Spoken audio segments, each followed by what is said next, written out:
morning, everyone. This is Ryan Etner with your Wednesday, September 11th morning market commentary. Let's start off by looking back to yesterday and taking a quick look at the headline that caused all the excitement across all ag markets, really. Bouncing all the markets here that from this headline, China is expected to buy more American agricultural products in hopes of a better trade deal with the U.S. That was it. That's what sent all our markets higher yesterday, of course. If we're going to rank this in order, we would say this is number one, either a bean or a hog story. Number two, a corn story, maybe a bit deferred. You could say possibly a wheat story. And in dead last, a cattle story. But we'll get back to the cattle portion of this headline later. So now let's turn our attention over to looking forward. Let's look at the estimates for tomorrow's crop report. We see old crop corn going up slightly, beans down slightly. Obviously, that's going to be a small demand decline for the corn expected tomorrow. Ethanol and exports should go down a little bit. New crop, slight decrease in corn. Actually, a pretty decent decrease in beans are what the analysts are looking for. Of course, this comes from a yield cut, maybe even lowering harvested acres for corn. We'll see what we get tomorrow. The key when looking at these numbers here, these analyst estimates, is that it's clear over the last week trade is not looking for as supportive of a report as these analyst numbers are looking for.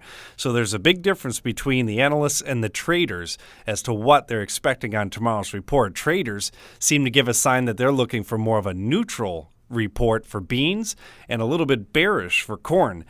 So it's still, as always comes down to what we actually get on tomorrow's report. We'll see what those numbers are.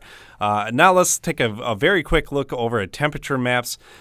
Basically the same as it goes to these temperature maps. 1 to 5 day has slightly above average temperatures for virtually all the growing areas. And then flipping over to the 6 to 10 day map, we see that temperatures stay just as warm, if not even a little warmer. Obviously, this is very important for our late developing crop. We need these warm temperatures. For price, obviously, it's the other way. No real frost threats in the 10-day outlook, so we don't have much of a scare to go off of for any frost risk. And plus, if we're getting out to the 11 to 15-day outlook, as the farther we go out, the less frost risk we really have. So we'll see what we get there.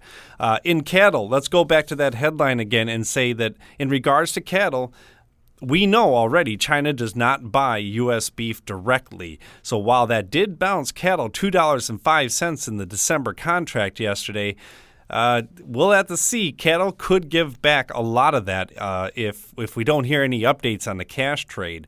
So ag products, as the headline mentions, sure, that's good news. But again, maybe cattle's the least likely market to see any actual buying from China. We're still working with a $3 lower cash trade from Monday, both in Nebraska and Texas. And now futures have bounced $2 from this headline. So we have about a $5 difference. And the one or the other will meet by the end of the week. So we'll see. Keep eyes and ears peeled for additional cash bids, cash trades. And maybe these higher cattle futures from yesterday will limit the panic selling seen for the rest of the week. So that's what we're looking at today. Everyone get ready for tomorrow's USDA grain report.